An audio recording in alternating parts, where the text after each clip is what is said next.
आगे चलते हैं जी विदाउट वेस्टिंग टाइम। अभी ये कोई एक ये स्पेशल फंक्शन है, इसको आप देखिए, इसको आप देखिएगा।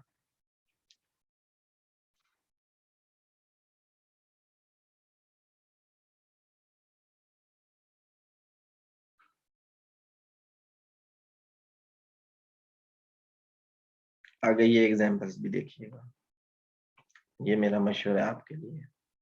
ठीक है, असल में इस क्लास का मकसद ये होता है कि आपको थोड़ी सी गाइडेंस मिल जाए, ताकि कोई गाइड कर दे ना तो बंदा कहता है चलो अब कर ही लेते हैं। वैसे तो दिल नहीं चाहता चीजें कवर करने का, लेकिन कोई कह दे तो फिर बंदा कहता है चलो कर लेते हैं, अगला इतनी इतना कह रहा है तो हम कर ही लेते हैं। ठीक है,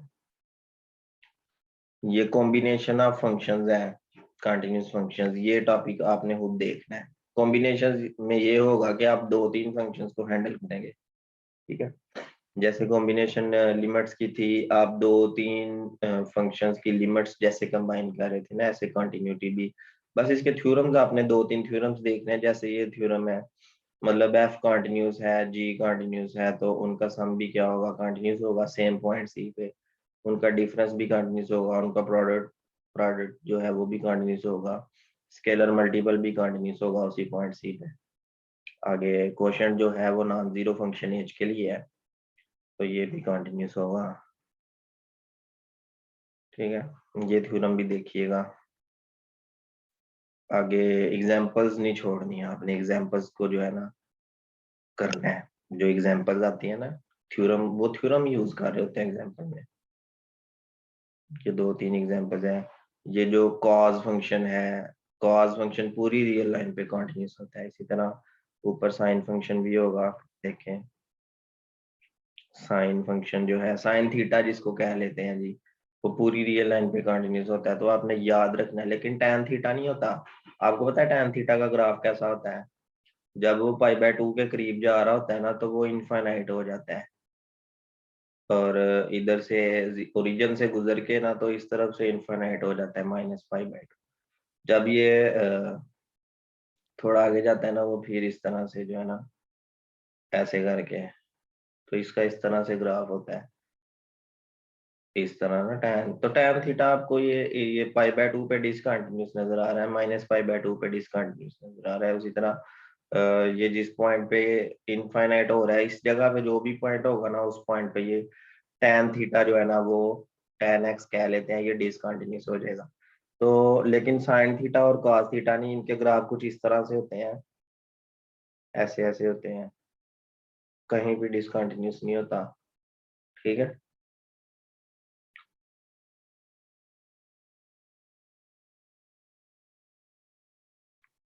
अब देखें ना, tan theta cot secant cosecant are continuous where they are defined।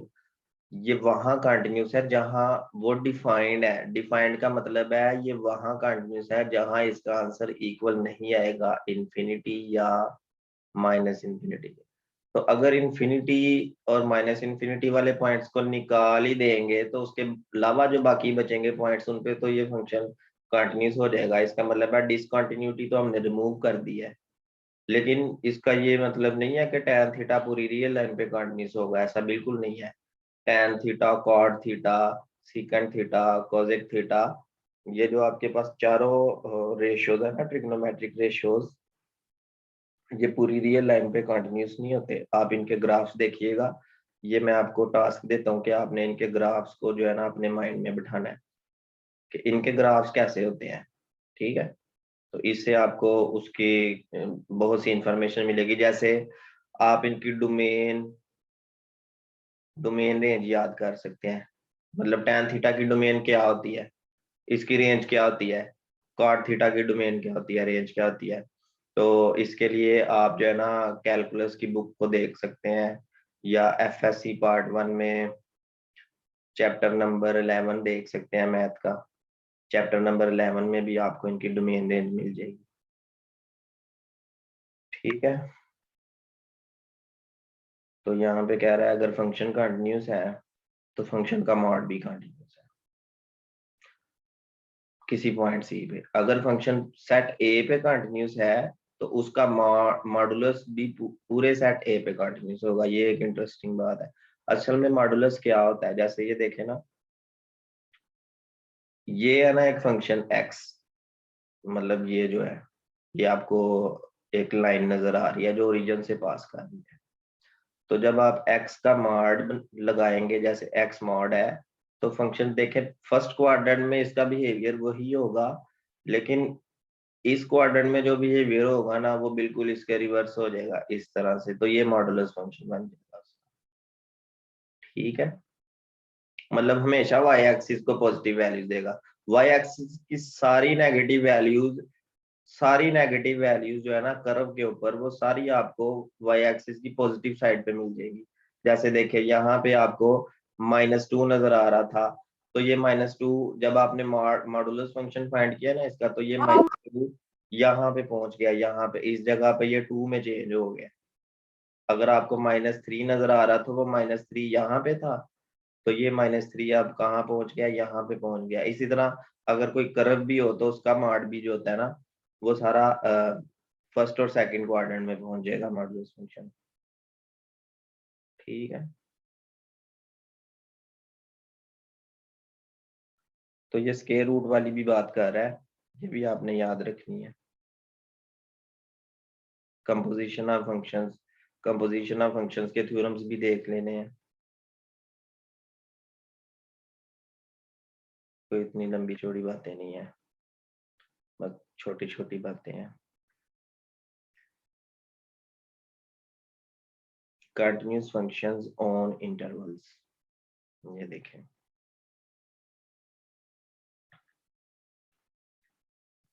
कोई भी फंक्शन जो है ना वो किसी भी सेट ए पे बाउंडेड कब होगा, अगर कोई ये तो डेफिनेशन वही है ना बाउंडेड फंक्शन की। लिमिट वाले टॉपिक में भी आपने ये डेफिनेशन देखी बाउंडेड फंक्शन की, कि अगर कोई constant positive real number m मिल जाए जिसके लिए फंक्शन की सारी वैल्यूज उस m से लेस हो जाए।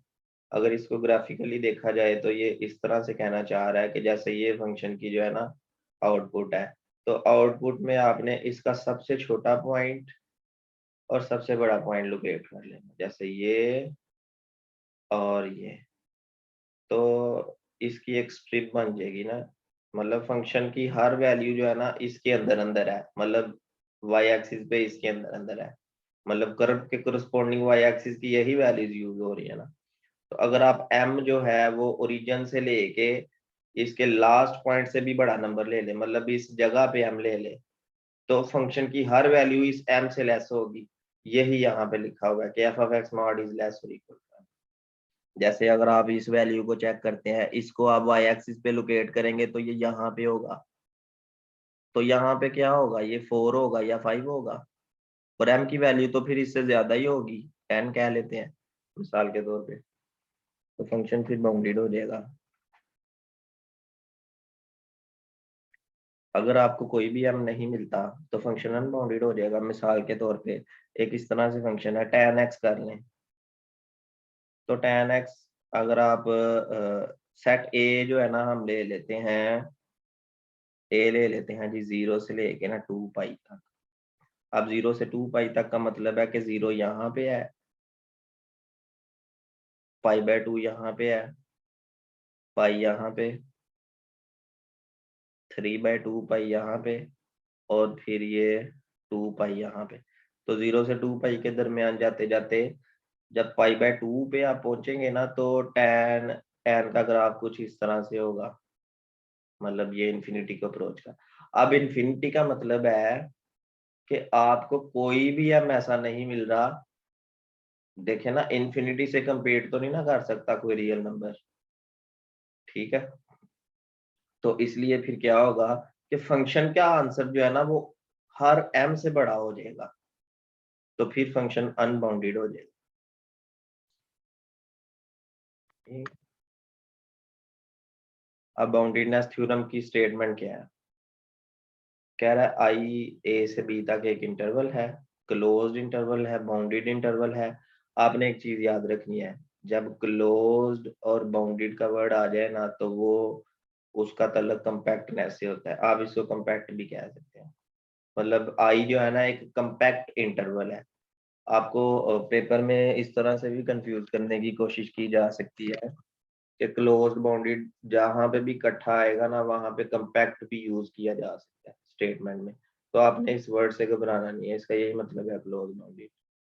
तो आई जो है वो एक कंपैक्ट इंटरवल है, और लेट करते हैं कि एक फंक्शन है जिसकी डोमेन आई है। मतलब आपने ए को जो है ना, ए कोई सेट था।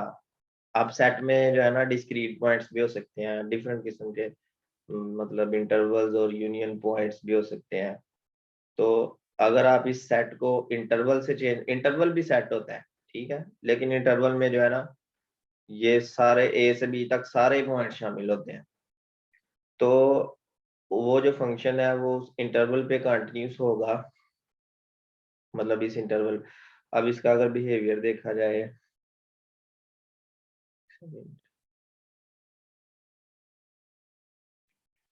तो ये कहना चाह रहा है जैसे ये ए है, ये बी है, ए से बी के दरमियान में यहाँ से फंक्शन स्टार्ट हो रहा है और यहाँ पे क्लोज हो रहा है, ठीक है, बी पे। तो फंक्शन इस कंपैक्ट इंटरवल से रियल लाइन पे कंटिन्यूस होगा। अब कंटिन्यूस होने का मतलब है कि ए से बी तक जाते हुए अगर आप लेट से कि इस पॉइंट सी को चेक करना चाहते हैं कंटिन्यूटी के लिए, तो इस सी के कोरस्पोंडिंग यहाँ पे आपको एफ ऑफ सी मिल जाएगा। एफ ऑफ सी यहाँ पे होगा, इसको आप एफ ऑफ सी कह सकते हैं। अब एफ ऑफ सी के इर्द गिर्द आप कोई भी एक एप्सिलॉन स्ट्रिप बना लें। लेट से कि ये एक एप्सिलॉन स्ट्रिप है, यहाँ से सीधा चले गए और यहाँ से भी सीधा चले गए, ठीक है, बिल्कुल एंड तक। तो अब जो ये स्ट्रिप आपको नजर आ रही है, इस स्ट्रिप में कर्व कहाँ पे है? ये मैं रेड कलर कर देता हूँ ना कर्व का, ये कर्व है। अब इस एप्सिलॉन के लिए आपको पता है डेल्टा क्या होता है, एग्जिस्ट करता है, आपको मिल जाता है कोई ना कोई डेल्टा। कैलकुलेशन जो है ना वो यहाँ पे नोट्स में मैंने आपको बताई थी, कहाँ पे, या इसमें बताई थी ना अभी प्रीवियस लेक्चर में, कि डेल्टा की कैलकुलेशन हर फंक्शन की नेचर पे डिपेंड करती है। तो यहाँ पे कुछ एग्जांपल्स की गई हैं, जो लोग रिसर्च में जाते हैं ना वो फिर डिफरेंट फंक्शंस के लिए डिफरेंट डेल्टा कैलकुलेट करते हैं। लेकिन ये आपकी, आप जो है ना इस चीज से घबराए नहीं, आपने डेल्टा कैलकुलेट नहीं करना। आपने सिर्फ ये मानना है कि डेल्टा वाकई मिल गया है। लेट से कि ये एक डेल्टा मिल गया है। अब इस डेल्टा की यहाँ पे जब आप स्ट्रिप बनाएंगे, तो स्ट्रिप बनाने का ये मकसद है कि यहाँ पे किसी भी पॉइंट को अगर आप लोकेट करते हैं तो उसके कोरस्पोंडिंग जो आपको इमेज नजर आएगी वो उस स्ट्रिप, इस स्ट्रिप के अंदर अंदर नजर आनी चाहिए। तो ए से बी तक तो आपको हर पॉइंट, मतलब जैसे मैंने यहाँ पे सी एक आम पॉइंट आर्बिट्ररी पॉइंट लिया था, आप ये सारे पॉइंट्स चेक करते जाए, हर पॉइंट के लिए कोई ना कोई बनता जाएगा, ठीक है ना, डेल्टा नेबरहुड। मतलब डेल्टा नेबरहुड एग्जिस्ट करता जाएगा। तो ए से बी तक जाते जाते हर पॉइंट पे फंक्शन कंटिन्यूस होगा, ठीक है। तो अगर हर पॉइंट पे फंक्शन कंटिन्यूस होगा तो फंक्शन बाउंडेड होगा। अब बाउंडेड कैसे होगा? क्योंकि देखें किसी भी पॉइंट पे फंक्शन की वैल्यू इन्फिनिटी तो आई नहीं, क्योंकि अगर इन्फिनिटी आती तो आपको एप्सिलॉन नेबरहुड ही नहीं मिलना था। मतलब एप्सिलॉन नेबरहुड नहीं मिलना था तो डेल्टा कहाँ से मिलना था? इन्फिनिटी नहीं आई, इसलिए सारे एप्सिलॉन नेबरहुड मिल गए हैं, इनके लिए सारे डेल्टा एग्जिस्ट कर रहे हैं। अगर सारे डेल्टा जो है ना वेरी वेरी स्मॉल डेल्टा आपको मिलते जा रहे हैं, तो फंक्शन क्या होगा? इन्फिनिटी आया ही नहीं तो बाउंडेड होगा। जैसे ये कर्व आपको नजर आ रही है, मैंने यहाँ पे ये कर्व इसलिए ली है कि आपको पता चले कि इन्फिनिटी तो किसी भी पॉइंट पे नहीं है। तो इसलिए फंक्शन की सबसे जो लोएस्ट वैल्यू है ना, उसको अगर हम लोकेट करें, देखें एक सेकेंड, ये तो फंक्शन ही रेज हो गया सारा, रीडू करते हैं जी। ये तो लोएस्ट वैल्यू मान ले कि ये है और जो हाईएस्ट वैल्यू है वो अगर हम इसको मान लें तो लोएस्ट वैल्यू और हाईएस्ट वैल्यू, ठीक है, ये मॉड आ गया ना फंक्शन का, इसके अंदर अंदर ही रहेगा मॉड। अब इससे बड़ा कोई भी नंबर वाई एक्सिस पे आप m कह सकते हैं, कोई भी नंबर इस पॉइंट से बड़ा नंबर अगर आप कह लेते हैं जी कि m यहाँ पे है तो ठीक है, हम मान लेते हैं कि m यहाँ पे होगा। अगर आप कहते हैं कि m यहाँ पे, मतलब m कोई नंबर होना चाहिए जो इन सारी वैल्यूज से बड़ा हो, और वाकई हमें कोई ना कोई नंबर तो जरूर नजर आ रहा है कि m इससे बड़ा, जैसे अगर ये 10 हो तो 10 से बड़े कितने नंबर्स हैं, इनफाइनाइट नंबर्स हैं, इनफाइनाइट नंबर्स है ना जो आपको m की चॉइस दे रहे हैं, जैसे 11 है, 12 है, 13 है। तो आप कह सकते हैं कि एफ ऑफ एक्स मॉड जो है ना वो लेस देन m आ रहा है। क्यों आ रहा है? क्योंकि जो फंक्शन था इस ए बी कंपैक्ट इंटरवल से रियल लाइन तक ये कंटिन्यूस था।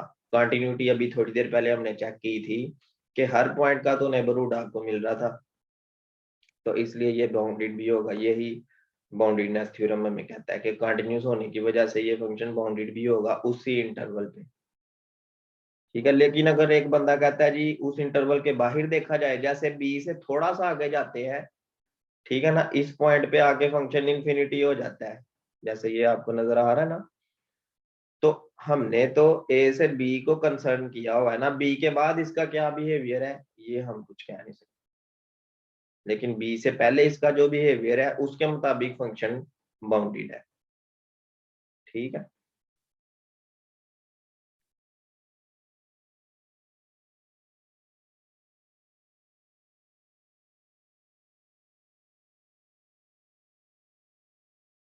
अब ये देखें, to show that each hypothesis of the boundedness theorem is needed। hypothesis देखें क्या है, hypothesis पता है क्या होता है? then से पहले जो भी होता है ना किसी भी थ्योरम में वो hypothesis होता है।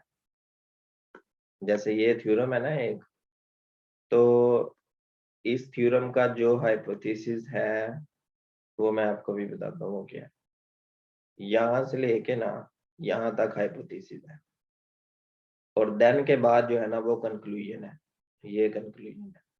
तो हाइपोथेसिस के बारे में वो क्या कह रहा है, वो ये कहना चाह रहा है कि अगर हम शो करना चाहते हैं कि हर हाइपोथेसिस बाउंडेडनेस थ्योरम का जो है ना वो नीडेड, वो जरूर होना चाहिए, मतलब सेटिस्फाई होना चाहिए। वी कैन कंस्ट्रक्ट एग्जांपल्स, हम ऐसी एग्जांपल्स भी बना सकते हैं जहां पे कंक्लूजन फेल करता है if any one of the hypothesis is relaxed. देखें, हाइपोथेसिस रिलैक्स कब होगा? जब आप इसमें थोड़ी सी चेंजिंग करेंगे, मतलब हाइपोथेसिस चेंज करें ना तो फिर इसका कंक्लूजन भी चेंज हो जाएगा। जैसे क्लोज्ड को और बाउंडेड को आप क्या करें, क्लोज को आप हाफ ओपन कर दे, बाउंडेड को अनबाउंडेड कर दें, अगर कंक्लूजन चेंज करेंगे तो हाइपोथेसिस भी चेंज हो जाएगा। जैसे उसने यहाँ पे क्या किया है, ये जो इंटरवल लिया है, देखें क्लोज की जगह पे उसने हाफ ओपन इंटरवल ले लिया है, आपको नजर आ रहा है ना, ये हाफ ओपन इंटरवल है और इन्फिनिटी शामिल है, इसका मतलब ये इंटरवल अनबाउंडेड इंटरवल है। तो अनबाउंडेड इंटरवल की वजह से क्या हो गया कि जो फंक्शन है ना वो कंटिन्यूस तो हुआ लेकिन वो बाउंडेड नहीं रहा, वो अनबाउंडेड हो गया। हमने शो ये करना था कि फंक्शन कंटिन्यूस होने के साथ साथ बाउंडेड भी हो, ठीक है। इसी तरह आप इसको नीचे से भी पॉइंट नंबर 2 और पॉइंट नंबर 3 तसल्ली से रीड आउट कर सकते हैं, ठीक है। इसी तरह मिनिमम मैक्सिमम थ्योरम्स हैं। मिनिमम मैक्सिमम थ्योरम्स अभी थोड़ी देर पहले मैंने जो ग्राफ बनाया, मैं आपको यहाँ पे दो बातें कह रहा था कि इसमें सबसे छोटा पॉइंट इसको मान लेते हैं, सबसे बड़ा पॉइंट इसको मान लेते हैं। तो सबसे छोटा पॉइंट क्या होता है? मिनिमम ऑफ अ फंक्शन, और सबसे बड़ा पॉइंट क्या होता है? Maximum of. तो मिनिमम मैक्सिमम का भी एक इसमें रोल है, ठीक है। इनकी एक अपनी कहानी है, वो हम देखते हैं कि इनकी क्या स्टोरी है फंक्शन में। तो डेफिनेशन है जी, let A B A subset of real numbers, और एफ एक फंक्शन है ए से आर तक, बार बार हम ये बात कर रहे हैं। तो वी से दैट, अब जो डेफिनेशन कर रहे हैं ना वो ये है एब्सोल्यूट मैक्सिमम की। किसकी? एब्सोल्यूट मैक्सिमम की। आपने इन वर्ड्स पे गौर करना होता है, यही तो एक मैथमेटिशियन करता है। एफ जो है वो सेट ए पर एक एब्सोल्यूट मैक्सिमम रखता होगा if there is a point एक्सटेरिक ए में ऐसा पॉइंट है। मैं यहाँ पे ना थोड़ा सा कोशिश करता हूँ आपको समझाने की। लेट्स से कि ये एक आपके पास क्या है, फंक्शन है और ये ए है, ठीक है। फंक्शन को आपने जस्ट ए में देखना है। चले मैं यहाँ पे 2 लाइंस लगा देता हूँ, आप समझ जाना कि 2 लाइंस के अंदर अंदर जो भी कर्व है ना वो फंक्शन के अंदर है। तो कह रहा है कि एक्सटेरिक ऐसा पॉइंट है जब आप फंक्शन में वो खास पॉइंट पुट कर रहे हैं ना, तो फंक्शन का जो आंसर आ रहा है वो तमाम आंसर से ग्रेटर है, मतलब के ग्रेटर और इक्वल है। मतलब एक्सटेरिक एक ऐसा खास पॉइंट है जहां पे फंक्शन की वैल्यू उस बाकी तमाम वैल्यूज, फंक्शन की तमाम वैल्यूज से ग्रेटर और इक्वल है। तो अगर मैं देखूं इस ए में, यहाँ पे मुझे एक ऐसा पॉइंट मिल रहा है एक्सटेरिक, जिसकी कोरस्पोंडिंग आउटपुट मुझे जो है ना वो यहाँ पे नजर आ रही है, और ये आउटपुट सबसे ऊंचे पॉइंट पे पड़ी हुई है वाई एक्सिस पे। तो बिल्कुल यही एक्सटेरिक जो है ना वो ऐसा पॉइंट है जिस पे फंक्शन की वैल्यू एब्सोल्यूट मैक्सिमम है, ठीक है। और एब्सोल्यूट मिनिमम का ये मतलब है कि ए के सेट ए में एक ऐसा पॉइंट जहां पे फंक्शन की वैल्यू फंक्शन की बाकी तमाम वैल्यू से लेस हो। अगर यहाँ पे लेस आ जाएगा तो फिर एफ जो है वो एब्सोल्यूट मिनिमम रखता होगा उस खास पॉइंट पे, ठीक है। अच्छा, उसने नोटेशन इस तरह से यूज की है कि वैसे बुक में यूज किया है ना, इस ये कोई घबराने वाली बात नहीं है। अगर वो स्टेरिक एक्स के ऊपर यूज कर रहा है तो इसका मतलब है कि इस पॉइंट के ऊपर वो मैक्सिमम रखता है, और ये एक्स के लोअर जो सबस्क्रिप्ट है यहाँ पे यूज कर रहा है तो इसका मतलब है कि फंक्शन यहाँ पे एब्सोल्यूट मिनिमम रखता है। आगे उसने बताने की कोशिश की हुई है कि कुछ ऐसे भी फंक्शंस होते हैं जहाँ पे ना आपको कोई मैक्सिमम वैल्यू मिलती है ना मिनिमम वैल्यू। जैसे ये एक बहुत इंटरेस्टिंग फंक्शन है। उसने क्या किया कि 0 से ओपन इंटरवल स्टार्ट किया और इन्फिनिटी तक जो है ना x ग्रेटर देन 0 के लिए चेक करने की कोशिश की है कि 1/x में कोई एब्सोल्यूट मैक्सिमम है। देखें, एब्सोल्यूट मैक्सिमम कहाँ पे होगा? जहाँ पे फंक्शन की सबसे बड़ी वैल्यू होगी। लेकिन देखें ना, कर्व इस तरफ बढ़ती जा रही है, ये वाई एक्सिस को टच भी नहीं कर रही और बढ़ती भी जा रही है कर्व, नजर आ रही है। तो सबसे मैक्सिमम वैल्यू तो मिली नहीं। इसी तरह ये कर्व इस तरफ जा रही है, एक्स एक्सिस को टच भी नहीं कर रही, 0 के करीब तो जा रही है, लेकिन 0 पूरा पूरा तब होगा जब इस तरह से ये इसको क्रॉस कर जाएगी। तो क्रॉस कर जाएगी, यहाँ पे 0 हो जाएगा और 0 से भी नीचे चली जाएगी। लेकिन ऐसा नहीं हो रहा क्योंकि कर्व तो एक्स एक्सिस को टच ही नहीं कर रही।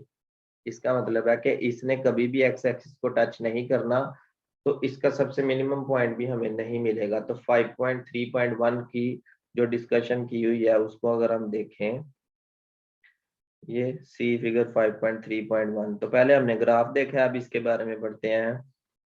मिसाल के तौर पे 1/x एक ऐसा फंक्शन है जिसकी ना तो एब्सोल्यूट मैक्सिमम वैल्यू है और ना ही एब्सोल्यूट मिनिमम वैल्यू है 0 से इन्फिनिटी इस इंटरवल पर।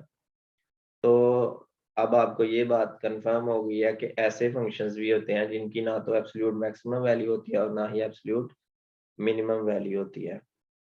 लेकिन कुछ ऐसे फंक्शंस भी होते हैं जिनकी एब्सोल्यूट मिनिमम वैल्यू तो होती है लेकिन एब्सोल्यूट मैक्सिमम वैल्यू नहीं होती। जैसे ये देखें, ये एक्स स्क्वायर का ग्राफ है जो मैंने अभी थोड़ी देर पहले बताया था कि ये इस तरह क्या होगा, बढ़ता जाएगा, बढ़ता ही जाएगा, बढ़ता ही जाएगा। लेकिन अगर हम क्या करें कि डोमेन सिर्फ -1 से 1 के दरमियान में ले जाएं, देखिए सिर्फ ये डोमेन ले लें, पूरी रियल लाइन ना लें, आप यहाँ से लेके यहाँ तक जस्ट इसकी डोमेन लें।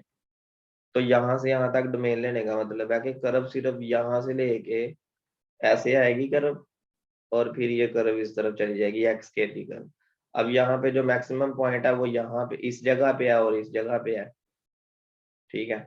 और जो मिनिमम मतलब इस जगह हो या इस जगह हो, वाई एक्सिस पे जो है ना ये सिंगल वैल्यू आपको नजर आ रही होगी ना यहाँ, और इसकी जो मिनिमम वैल्यू है वो यहाँ पे है। तो आपको एब्सोल्यूट मैक्सिमम और एब्सोल्यूट मिनिमम यहाँ पे मिल गई।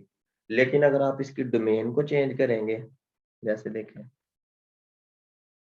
-1 से 1 के दरमियान में है ना, अगर x जो है वो r में से हो, पूरी रियल लाइन में से हो, तो फिर ग्राफ कैसा होगा, ऐसे आएगा, ऐसे जाएगा और बढ़ता ही जाएगा, इस तरह से भी बढ़ते ही जाएगा, पता नहीं कहाँ जाके इसने रुकना है। तो मैक्सिमम वैल्यू हमें नहीं मिलेगी r के लिए, लेकिन मिनिमम वैल्यू 0 पे मिल जाएगी, ठीक है। तो इस तरह की चीजें, ये वो चीजें हैं, ये वो बातें हैं जो आपने अपने माइंड में सोचनी है। इसको कहते हैं क्रिएटिविटी। मैथ बुक में सारा नहीं होता, थोड़ा आपने सोचना भी होता है। ये सारी क्रिएटिविटी आप सोचा करें जब आप प्रिपरेशंस करने बैठते हैं, तो एग्जाम्पल खुद से भी सोचा करें, उसकी वैल्यूज चेंज करके सोचा करें कि क्या ये जो आप सोच रहे हैं। और एक टाइम ऐसा आना चाहिए कि जब जो आप चीज सोचे, आपको खुद पे यकीन हो कि हम 100% करेक्ट सोच रहे हैं। मतलब अगर हम ये इसकी डोमेन इतनी है चेंज करेंगे तो इसका ये आंसर आएगा, और उसका जो आंसर आएगा वो परफेक्टली वही होगा जो आपके माइंड में चल रहा होगा, ठीक है। तो फिर आपने समझ जाना कि अब आप बिल्कुल ठीक ट्रैक पे चल पड़े हैं, ठीक है। ये डिस्कशन जो लिखी हुई है ना, ये सारी आपके लिए है, आप इसको रीड आउट कीजिएगा।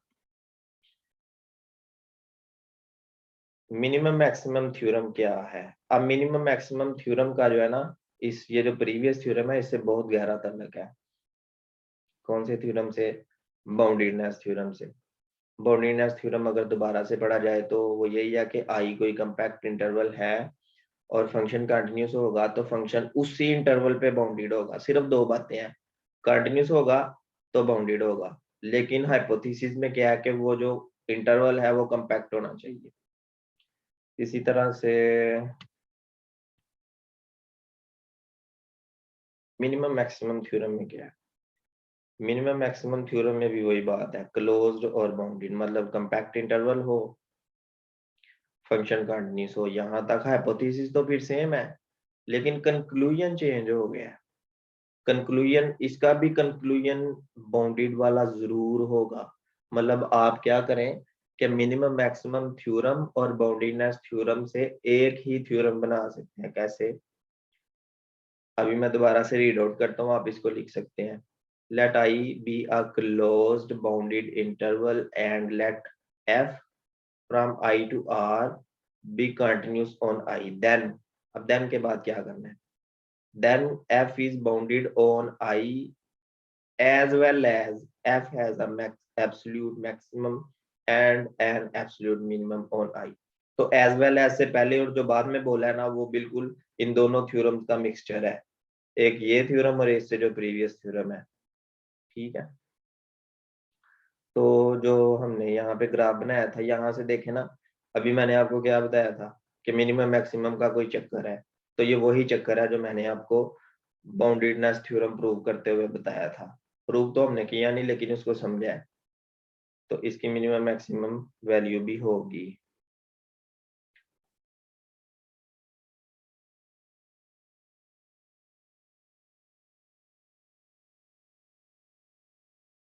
अच्छा जी, न्यूमेरिकल एनालिसिस में आपने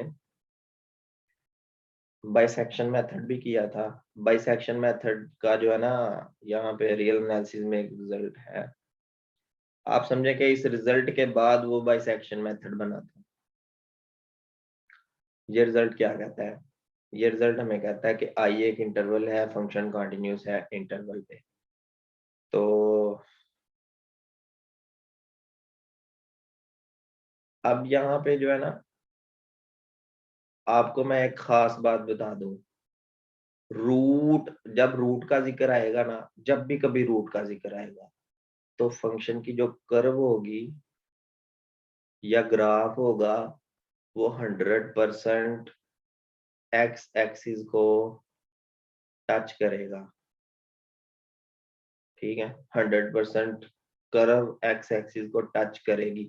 अगर देखे एक फंक्शन ऐसे है ना, एक्स एक्सिस को टच नहीं कर रहा, इस फंक्शन का रूट ही नहीं मिलेगा आपको। ठीक है, इस फंक्शन का रूट नहीं मिलेगा। इस तरह के फंक्शंस के लिए 5.3.5 जो थ्योरम है ना, ये नहीं बना। ये थ्योरम किस तरह के फंक्शंस के लिए बना है देखें। ये थ्योरम बना है जी इस तरह के फंक्शंस के लिए जो एक्स एक्सिस को टच कर रहे हैं, इस पॉइंट पे और इस पॉइंट पे, मतलब जितने पॉइंट्स पे भी टच करेंगे ना, वो सारे पॉइंट्स रूट्स होंगे उस फंक्शन के। ठीक है, अगर एक्स की इस वैल्यू के लिए टच कर रहे हैं तो ये एक्स की ये वैल्यू उस फंक्शन का रूट होगी।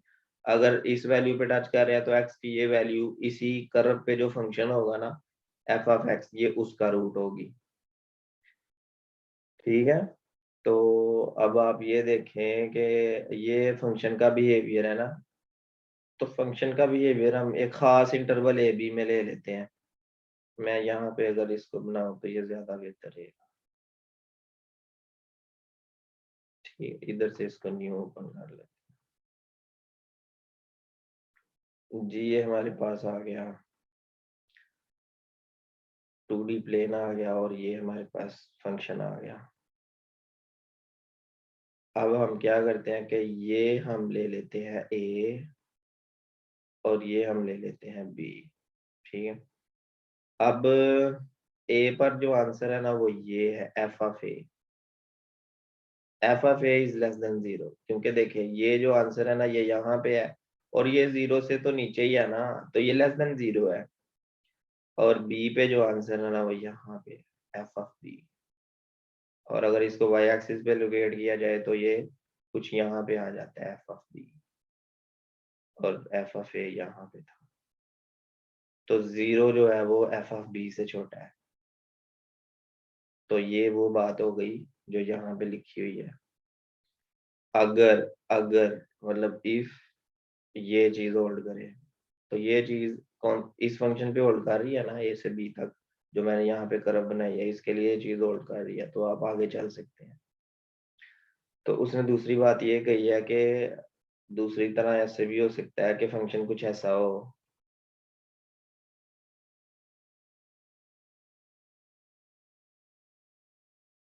ठीक है, ए यहाँ पे हो, बी यहाँ पे हो, अब एक ही आउटपुट जो है ना वो यहाँ पे एफ ऑफ ए पॉजिटिव है और बी की आउटपुट यहाँ पे जो है ना एफ ऑफ बी नेगेटिव। बात एक ही है, चाहे एफ ऑफ ए पॉजिटिव हो चाहे नेगेटिव हो, लेकिन जरूरी बात यह है कि एफ ऑफ ए नेगेटिव हो तब एफ ऑफ बी पॉजिटिव होना चाहिए। अगर एफ ऑफ बी पॉजिटिव हो, एफ ऑफ बी नेगेटिव हो तो एफ ऑफ ए पॉजिटिव होना चाहिए। ठीक है, ये बात जरूरी है। तो अगर तो ये काम हो जाएगा तो जरूर कोई ना कोई नंबर सी एग्जिस्ट करेगा। A be open interval, open interval का मतलब है कि एंड पॉइंट, मतलब ए और बी निकाल दिए आपने, ए और बी को उस कंडीशन से निकाल दिया क्योंकि कर्व ने टच ही ए और बी के दरमियान में करना है। ठीक है, अगर कर्व ए पर टच कर रही है ना तो फिर ये थ्योरम ट्रू नहीं है। तो इसलिए ओपन इंटरवल में आपने सी को ढूंढना है, मतलब there exist C belong to this open interval. A और बी को निकाल दिया क्योंकि आपने ए और बी पर इसको चेक ही नहीं करना, रूट को ए बी के दरमियान में चेक करना है, इसलिए ओपन इंटरवल यहाँ पे हमने ड्रा किया हुआ है। तो हमें एक रूट मिल जाएगा और उस रूट पे फंक्शन की वैल्यू 0 होगी। इसको कहते हैं जी root locating theorem, location of root theorem. तो अब यहाँ सर पे जी ये यहाँ पे टच कर रहा है ना, तो ये सी होगा, सर जी तो सर यहाँ ये पे रोल अपना सी थ्योरम है ना होगा सर। ना, वो 0 होगा। जी अब बोले क्या कह रहे हैं, मुझे आपकी आवाज लग रही है आप दुस्तार बोल रहे हैं।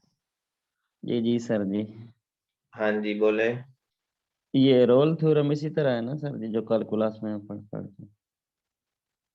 रोज थ्योरम, रोज रोल्स थ्योरम रोल थोड़ा सा चेंज है, वो थोड़ा सा कंटिन्यूअस फंक्शन होता है वो मतलब इसी, समझे कि इसी फैमिली में लाइक करते हैं। ठीक ठीक, ओके, थैंक यू ठीक है, सर।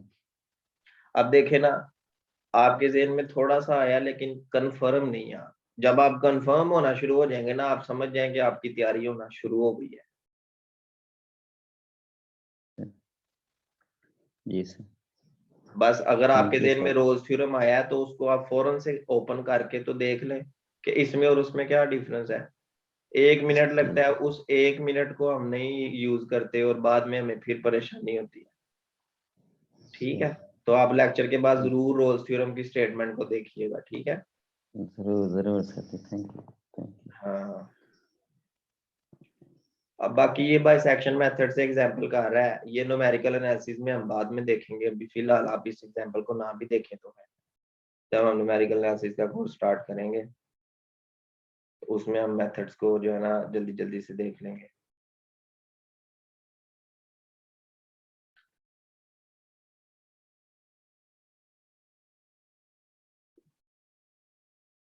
ये आपने खुद देखना है।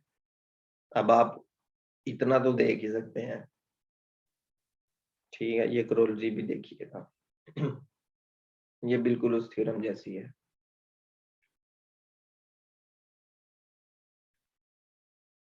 देखें जी, मेरा ख्याल है कि यहाँ पे वो गया ये, हाँ ये देखें, ये जो ग्राफ है ना, ये वही ग्राफ है जो मैं बार बार बना रहा था। इसलिए मैं ये चाह रहा हूँ कि ये थ्योरम भी आप खुद ही देखिएगा। जस्ट मैं आपको ये बता दूं कि जो एफ ऑफ आई है ना, ये कहाँ पे पड़ा हुआ है, ये वाई एक्सिस पे पड़ा हुआ है। ये एक हिंट है आपके लिए। अब आप इसको सोचें, कुछ खुद भी सोचें, आपको पता चले कि सोचना कितना अच्छा होता है इंसान के लिए। लेकिन हर टाइम भी नहीं सोचना, ये ना हो कि आपको लोग मतलब कुछ और ही कहना शुरू कर दें कि क्या हो गया हमारे बंदे को, ये तो पागल ही हो गया है। क्यों अब्दुल सतार, ऐसे ही है ना? जी सर। हर टाइम नहीं सोचना, सही बात। कभी कभी सोचना है। ठीक, हम तो सर जी आपकी हर बात पे अमल करते हैं, इंशाल्लाह सर जी करें। हाँ जी, ये प्रिजर्वेशन ऑफ इंटरवल थ्योरम ये है कि आई अगर एक इंटरवल है और फंक्शन कंटिन्यूस है तो फंक्शन की आउटपुट जो वाई एक्सिस पे एक नया इंटरवल बनेगा। अब वाई एक्सिस पे इंटरवल पता है कैसे बनते हैं? जैसे ये एक फंक्शन है ना, तो ये ए से बी तक है। चले इसकी एक्सप्लेनेशन मैं बता दे। तो इस ए से बी तक जो नया इंटरवल बनेगा ना, वो इस तरह बनेगा। ये इसको हम क्या बोलेंगे? एफ ऑफ आई बोलेंगे। अगर ये ए से बी तक इंटरवल आई हो तो ये इंटरवल होगा एफ ऑफ आई, तो ये इंटरवल ही बनेगा। तो आज इतना काफी है। यूनिफॉर्म कंटिन्यूटी हम कल देखेंगे।